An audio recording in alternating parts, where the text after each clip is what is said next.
Family court के उस पुराने कॉरिडोर में साबा खड़ी थी। उसके पैर थांदे मार्बल पर थांदे पर भी उसका जिस्म गर्म हो रहा था। उसके हाथ में फाइल थी जिसमें उसके खुला के पेपर्स थे। आंखों से आंसू निकालने को थे मगर उसने रोक लिया। उसके 7 साल का बेटा अयां घर पर उसकी माँ के साथ था। आज फिर मीडिएशन का सेशन था और वो जानती थी कि आज भी वही बातें होंगी। ज़िंदगी इतनी आसान नहीं होती। अगर आप भी ऐसी कहानियाँ सुनकर अपने दिल के ज़ख्म को थोड़ा सा हल्का फील करते हैं और चाहते हैं कि और भी औरतें हिम्मत पाएं, तो प्लीज़ इस कहानी को पूरा पढ़ें और अगर दिल से लगे तो सपोर्ट कर दें। ये छोटी सी मदद मुझे और बेहतर स्टोरीज़ लिखने में बहुत मदद करती है। सबा ने गहरी सांस ली और कॉरिडोर के एंड पर नज़र डाली। हमजा वहां खड़ा था, सूट में, चेहरा काल मगर आंखों में वो पुराना अंदाज जो सिर्फ कोर्ट के वक्त ही आता था। सबा 32 साल की थी, सिंपल सी औरत जो लाहौर के मॉडल टाउन के करीब एक छोटे से रेंटेड फ्लैट में रहती थी। फ्लैट सिर्फ 2 बेडरूम का था, छोटी किचन और बालकनी से रोड का शोर सुनाई देता था। किराया महंगा था, लेकिन उसने अपनी पुरानी सेविंग्स और स्कूल टीचिंग के पार्ट टाइम जॉब से संभाल लिया था। अयान स्कूल जाता था और हर रोज़ अम्मी के साथ घर आता था। हमजा 35 साल का बिजनेसमैन था, मोबाइल फ़ोन्स का बड़ा स्टोर चला रहा था। शादी को 8 साल हुए थे मगर रिश्ता तो बहुत पहले टूट चुका था। पहले दिन याद आए जब वो दोनों नए नए शादी के बाद लाहौर के छोटे से घर में रहते थे। हमजा सुबह उठकर उसके लिए चाय बनाता था। अयान के जन्म के बाद दोनों रात भर जग कर बेटे को संभालते थे। हमजा कहता था सबा तुम मेरी दुनिया हो, लेकिन धीरे धीरे बिजनेस बढ़ा तो सुबह जल्दी निकालना शुरू हो गया। रात को देर से आना, फ़ोन पर बिजी रहना। कोई चीख नहीं, कोई बड़ी लारी नहीं, सिर्फ चप्पी। अयान के स्कूल मीटिंग्स मिस होने लगे। बर्थडेज पर केक कटने से पहले ही फ़ोन आता, सॉरी डार्लिंग मीटिंग है, लेट हो जाऊंगा।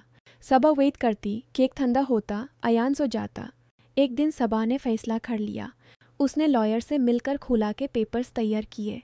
हमजा ने पहले माना किया, मगर जब वो फ्लैट शिफ्ट हो गई तो वो चुप हो गया। अब मीडिएशन सेशन शुरू हुए थे। फैमिली कोर्ट के छोटे रूम में मीडिएटर मिसेस खान बैठती थी। वो एक एक्सपीरियंस्ड औरत थी जो कई कपल्स के केसेस देखती थी। पहले सेशन में वो दोनों बैठाए। रूम में टेबल पर पानी की बॉटल और कुछ पेपर्स थे। हवा में टेंशन थी। मिसेस खान ने शुरू किया, सबा आप खुला चाहती हैं? वजह बात आयन। सबा ने धीरे से कहा, मैं इस रिश्ते में खुश नहीं रही। सालों से हमजा घर का ख्याल नहीं रखते। अयान को मैं अकेली संभालती हूँ। पियर तो सिर्फ नाम का रह गया है। हमजा ने मुस्कुराते हुए जवाब दिया, सबा मैं तुमसे अब भी बहुत प्यार करता हूँ। हमने एक साथ इतने दिन गुजारे हैं। अयान को दोनों वलीदों की ज़रूरत है। मैं बदल जाऊँगा, ज़्यादा टाइम घर पर रहूँगा। सिर्फ एक मौका दो। कस्टडी के लिए लड़ना नहीं चाहता, हम शेयर कर लें। उसकी आवाज़ सॉफ्ट थी, प्यार भरी। सबा को पता था ये सिर्फ बातें थीं इमेज बचाने के लिए। सेशन ख़त्म हुआ बिना फैसले के। सबा रेंटेड फ्लैट की तरफ वापस आई। रात हो चुकी थी। अयान सो रहा था। उसने बेटे के चेहरे पर हाथ फेरा और सोचा कि बेटा चीनने का दार कितना बड़ा था। पाकिस्तानी कानून में छोटे बच्चों की कस्टडी माँ को मिलती है, लेकिन हमजा के लॉयर्स और फैमिली प्रेशर से यह आसान नहीं था। वो किचन में खड़ी होकर रोई। पानी की बोतल हाथ में थी मगर दिल भर आया था। अगले दिन रूटीन शुरू हुआ। सुबह अयान को स्कूल ड्रॉप करना, फिर अपना स्कूल जाना जहां वो टीचर थी। शाम को पिकअप, घर आकर खाना बनाना, होमवर्क करवाना। कभी कभी बालकनी पर खड़ी होकर रोड देखती। लाहौर का ट्रैफिक, लोगों की भीड़, सब कुछ नॉर्मल था मगर उसकी ज़िंदगी नहीं। दूसरा मीडिएशन सेशन। इस बार रूम में थोड़ी सी हवा बदली थी। मिसेस खान ने कहा, आज दोनों अपने दिल की बात करें। हमजा ने फिर वही अंदाज अपनाया। सबा याद है हमारी पहली एनिवर्सरी? मैं तुम्हें फ्लावर्स लाया था। अब भी वो प्यार है। बेटा के लिए हम साथ रह सकते हैं। सोसाइटी में खुला का नाम भी नहीं लेना चाहिए। मैं तुम्हारी इज़्ज़त बचाने के लिए सब कुछ करूँगा। सबा ने आंखें बैंड की। उसके दिमाग में सालों के दिन घूम रहे थे। जब अयान बीमार था हॉस्पिटल में और हमजा ने कहा था मीटिंग इम्पॉर्टेंट है, तुम संभाल लो। जब उसने अपनी जॉब के बारे में बात की थी तो हमजा ने कहा था घर संभालो, बिजनेस मेरा है।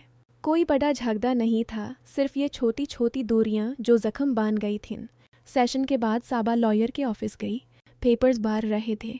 Affidavits, income proof, child care details. पैसे खर्च हो रहे थे। रेंटेड फ्लैट का किराया हर महीने याद दिलाता था। अयान कभी कभी पूछता, अम्मा अब्बा क्यों नहीं आते? क्या मैंने कुछ गलत किया? सबा मुस्कुराती, नहीं बेटा, कुछ चीज़ें बड़ी हैं, तुम ठीक हो। ने अपने माँ बाप को भी बता दिया था। वो सपोर्ट करते थे लेकिन डोर थे। कभी फ़ोन पर बात होती तो दिल हल्का होता। तीसरा सेशन। इस बार मिसेस खान ने अपना पुराना फाइल खोला। टेबल पर कुछ पुराने नोट्स थे जो उन्होंने पहले के काउंसलिंग सेशन से रखे हुए थे। सबा की नज़र उन पर फट गई। मीडिएटर ने उन्हें पढ़ते हुए कहा, देखें ये रिकॉर्ड्स। पिछले 5 सालों में हमजा साहब ने 18 स्कूल मीटिंग्स मिस की हैं। अयान के 2 बर्थडेज पर एब्सेंट। हॉस्पिटल विजिट्स में सिर्फ 1 बार आए। फाइनेंशियल सपोर्ट भी इरेगुलर रहा। यह सिर्फ एक दिन की बात नहीं, सालों की डॉक्यूमेंटेड बेपरवाही है। सबा का दिल रुक सा गया। ने सोचा था कि जख्म तो चीख से होते हैं, एक बड़ी लाडई से, लेकिन ये नोट्स बता रहे थे कि असल दाढ़ तो ये चुपी थी। हमजा की तरफ से कोई बड़ा ड्रामा नहीं, सिर्फ ये रूटीन निगलेक्ट जो पेपर्स में लिखा था। उस वक्त साबा को समझ आ गया कि रिश्ता इसलिए टूट रहा था। हमजा ने फिर प्यार की बात की। सबा, मैं गलती मानता हूँ, अब से सब ठीक करूँगा। बेटा को मत छीनो मुझसे। लेकिन अब साबा को असर नहीं हुआ। वो नोट्स उसके अंदर एक तकत बन गए थे। उसने कहा, मैं खुला चाहती हूँ। अयान के कस्टडी के लिए मैं ला दूंगी, लेकिन ये रिश्ता नहीं चलता। और सेशंस हुए। हर बार कोर्ट कॉरिडोर में वेट। कभी बारिश होती, कभी गर्मी। लॉयर्स मिलते, पेपर्स साइन होते। हमजा हर बार काल्म रहता, प्यार की ज़ुबान बोलता, इमेज के लिए फैमिली को भेजता। लेकिन फैक्ट स्ट्रॉन्ग था। सबा का लॉयर ने निगलेक्ट के प्रूफ्स रखे। अयान के स्कूल टीचर का statement, medical records, bank statements जो बता रहे थे कि हमजा ने कितना कम सपोर्ट दिया। रेंटेड फ्लैट में ज़िंदगी चलती रही। सबा सुबह उठकर अयान को तैयार करती, के स्कूल बैग में खाना पैक करती, फिर खुद स्कूल जाती। वहन बच्चों को पढ़ाती तो अपने बेटा की याद आती। शाम को घर आकर उसके साथ खेलती। कभी बलकोनी पर बैठकर लाहौरे की रातों को देखती। लाइट्स जलती थीं, लोग घर या रहे होते। के दिल में डर था कि अगर कस्टडी चली गई तो क्या होगा, लेकिन वो मजबूत थी। एक दिन अयान ने कहा, अम्मा मुझे पापा के साथ रहना है कभी कभी। सबा ने कहा, हाँ बेटा, वो आ सकते हैं मिलने। कोर्ट के हियरिंग शुरू हुए। जज ने दोनों तरफ सुने। हमजा की तरफ से विटनेसेस आए जो कहते थे वो अच्छा फादर है, लेकिन मीडिएटर के नोट्स ने सब बदल दिया। उन नोट्स ने सालों की बेपरवाही को साबित किया। सबा ने कूर में खड़ी होकर अपनी बात रखी। मैं सिर्फ अपने बेटा के लिए कुछ चाहती हूँ, के लिए स्टेबल घर। प्यार सिर्फ बातों से नहीं होता। उसकी आवाज़ में डांट था मगर हिम्मत भी। आखिर में दिन आया। जज ने खुला अप्रूव कर दिया। कस्टडी साबा को मिली। विजिटिंग राइट्स हमजा को हफ्ते में 2 दिन। सबा ने कोर से बाहर निकाल कर सांस ली।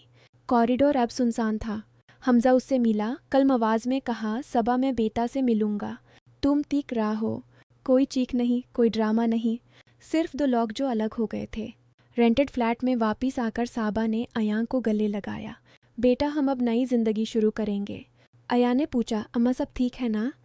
ने कहा, हाँ बेटा, हम ठीक हैं। रात को वो बालकनी पर खड़ी थी। लाहौर की हवा ठंडी थी। डर अब भी था, लेकिन आज़ादी का एहसास भी। पेपर्स कंप्लीट था। रूटीन अब उसकी अपनी थी। हमजा बेटा से मिलने आता, दोनों बात करते, लेकिन साबा अब अपनी ज़िंदगी जी रही थी। स्कूल, घर, बेटे की मुस्कुराहट। वो जानती थी कि ज़िंदगी आगे बढ़ेगी, इंसानी तौर पर, थोड़ा डांट के साथ, लेकिन पूरी इज्जत के साथ। यह उनका नया सफ़र था।